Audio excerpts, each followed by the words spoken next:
Mas Ade.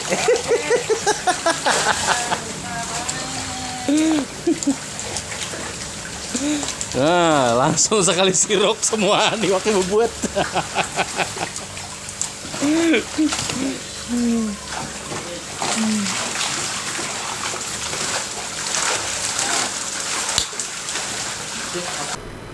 Semangat pagi kawan-kawan pecinta budidaya ikan. Video kali ini kami ingin berbagi pengalaman kami kawan-kawan di dalam membudidayakan ikan nila. Budidaya ikan nila ini kami lakukan di kolam terpal ya, bekas kolam ikan koi kawan-kawan. Nah, pada saat gambar yang ada di depan ini adalah ini pada saat kami membeli ya kepada penjual bibit ikan konsumsi ya, ini dengan Bapak Maulana, dan kami membeli pada saat pertama itu bibit ikan nila hitam kawan-kawan sebanyak 250 ekor begitu. Dan sistem beliau di dalam menghitung adalah manual ya, jadi per 5 ekor ditaruh, per 5 ekor ditaruh, per 5 ekor ditaruh gitu. Cukup unik juga ya, jadi beliau sudah cukup senior, dan tetapi alhamdulillah meskipun tokonya itu sederhana tetapi penjualnya tidak pernah berhenti nih kawan-kawan, alhamdulillah. Jadi kita beli di tempat beliau dan insya Allah bibit-bibitnya bagus kawan-kawan, tidak mudah mati, kita olah begitu. Nah ini pada saat itu ya, jadi kita belinya di toko bibit ikan ya, ikan konsumsi ya, dimana ini banyak kawan-kawan, tidak hanya ikan nila aja, ada ikan lele, ikan patin, ikan gurami, dan ikan emas gitu ya, dan beberapa ikan bawal juga ada begitu kawan-kawan di tokonya beliau ini.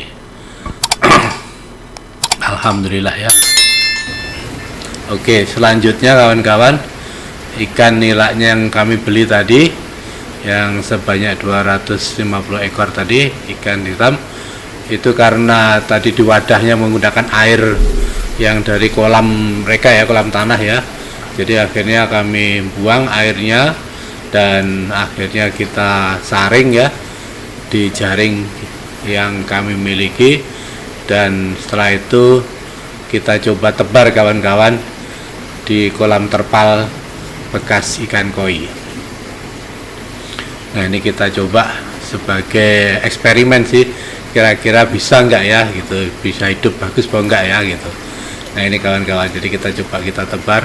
Untuk yang bibit hitam ini agak kecil-kecil kawan-kawan bibitnya, jadi bibitnya masih kecil gitu, sehingga sebanyak 250 ekor itu enggak terlalu kelihatan gitu ya gitu, padahal sebetulnya cukup banyak gitu ya. Nah setelah kita tebar, kita lihat ya kawan-kawan seperti apa. Ternyata alhamdulillah pada saat pertama kali kita tebarkan, ikannya tampak sehat kawan-kawan, alhamdulillah ya, ikannya tampak sehat, tidak ada yang mengapung atau yang sekarat gitu ya, atau yang mati gitu ya. Alhamdulillah semuanya dalam keadaan hidup sehat ini. Nah itu dia bergerak di sisi bawah ya, bawah kolam, alhamdulillah. Terus selanjutnya kawan-kawan, sekitar 10 hari kemudian kami membeli bibit nila tapi yang warna merah kawan-kawan, juga kepada Pak Maulana juga gitu kawan, dan ini juga kita tebar ya sebanyak 250 ekor juga. Cuma bibitnya ini lebih besar kawan-kawan daripada yang hitam itu, daripada nila hitam yang pertama. Ini juga kita tebar sebanyak 250 ekor, sehingga di dalam kolam ini terdapat 500 ekor ikan nila gitu kawan-kawan. Nah ini kami beri pakan menggunakan peletnya ikan koi kawan-kawan gitu ya, tentunya butirannya disesuaikan ya dengan ukuran ikannya gitu. Jadi airnya sistemnya sama, jadi menggunakan filtrasinya juga sama standar koi begitu, peletnya juga standar koi begitu. dan hanya wujudnya aja ikannya bukan koi tapi ikan nila.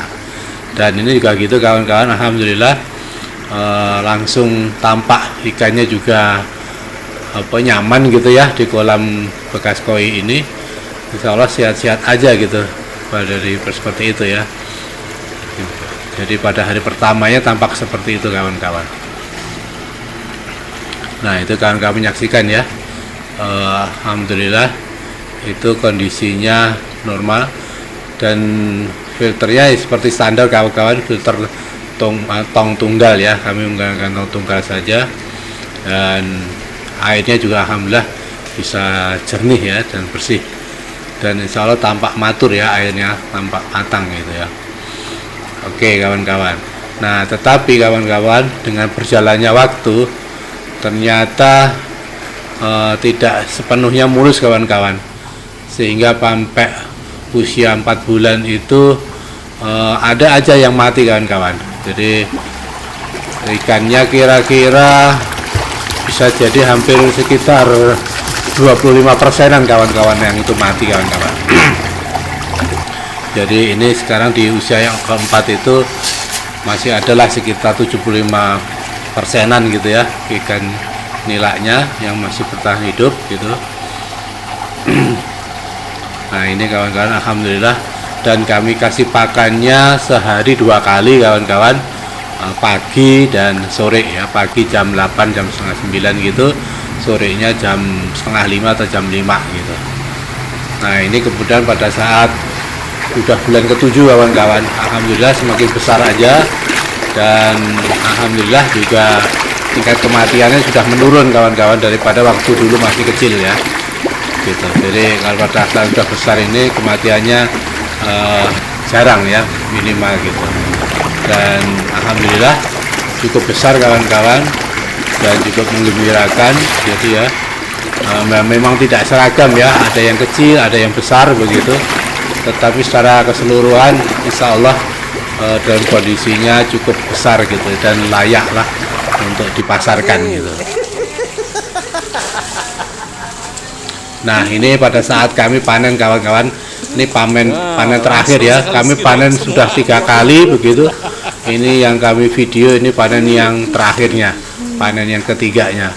Jadi dan alhamdulillah bisa kita dapatkan sekitar total itu sekitar 200 kilo kawan-kawan dari ikan nilai tersisa itu, alhamdulillah ya. Jadi ternyata cukup bagus kolam terpal bekas ikan koi itu digunakan untuk budidaya ikan nila. Hanya saja ada sisi negatifnya kawan-kawan. Apa itu? Ini kawan-kawan sisi negatifnya. Inilah kondisi kolam kami kawan-kawan yang kita gunakan untuk pembesaran ikan nila. Nah ternyata kolam terpal seperti ini adalah tidak cocok ya kawan-kawan untuk diterapkan pada ikan nila, karena ikan nilanya sangat suka ya menggigiti lapisan terpalnya, sehingga semua sisi nih, sisi dinding ini juga gitu kawan-kawan, mulai digigitin ya sama dia. Jadi tidak hanya lumut yang digigiti tapi juga terpalnya gitu kawan-kawan. Nah inilah kawan-kawan keadaan ya, sehingga terpalnya sekarang ini posisinya bocor gitu kawan-kawan, sudah nggak bisa digunakan lagi ini. Nah ini kawan-kawan, jadi pada kasih makannya juga sudah cukup bagus gitu ya, tidak kekurangan, tetapi memang dia suka menggigiti lumut yang ada di ini dan kebablasan gitu ya gigitnya ya, sehingga akhirnya sampai lapisan terpalnya pun juga digigit ini. Nah inilah kawan-kawan, sehingga posisi terpalnya ini bocor dan sudah tidak bisa dipakai lagi ini. Jadi kalau mau dipakai lagi ya harus dilapis lagi kawan-kawan. Dan biasanya memang di bawah sini itu selalu rembes kawan-kawan, selalu ada rembesan air ke sana gitu. Nah itu ada rembesan ke sana gitu kawan-kawan. Jadi ini hikmahnya ya kawan-kawan. Jadi kalau kita ingin memelihara ikan nila adalah tidak cocok apabila kita menggunakan kolam model terpal yang seperti ini kawan-kawan. Gitu ya, ini terpal lembaran ya, bukan kolam terpal yang paten dari pabrikan, tidak, tapi kolam terpal lembaran yang seperti ini. Nah, ini ternyata tidak cocok untuk budidaya ikan nila. Oke kawan-kawan, ini proses pembelajaran juga nih ya. Ilmu selanjutnya kawan-kawan dari budidaya ikan nila di kolam terpal ini adalah ternyata meskipun ikan nila itu dipelihara dalam jumlah banyak, jumlah massal ya, ternyata ada pasangan-pasangan nila yang mampu kawin dan berkembang biak kawan-kawan. Nah, ini kami dapatkan anakan ini kawan-kawan pada saat kami panen ya. Setelah selesai yang besar-besar udah kita ambilin semua, ternyata di dalam kolam itu masih tersisa anakan-anakan ini kawan-kawan. Dan alhamdulillah anakan-anakan itu kita ambili dan kita coba rawat, dan ini yang tampak ini pada saat usia sudah kurang lebih 1 bulanan kawan-kawan dari yang kecil-kecil itu. Dan ini akhirnya menjadi bonus bagi kami untuk bisa kami rawat selanjutnya. Demikian kawan-kawan, berbagi pengalaman dari Salami Channel, indahnya berbagi di dalam budidaya ikan nila. Atas perhatiannya kami ucapkan terima kasih.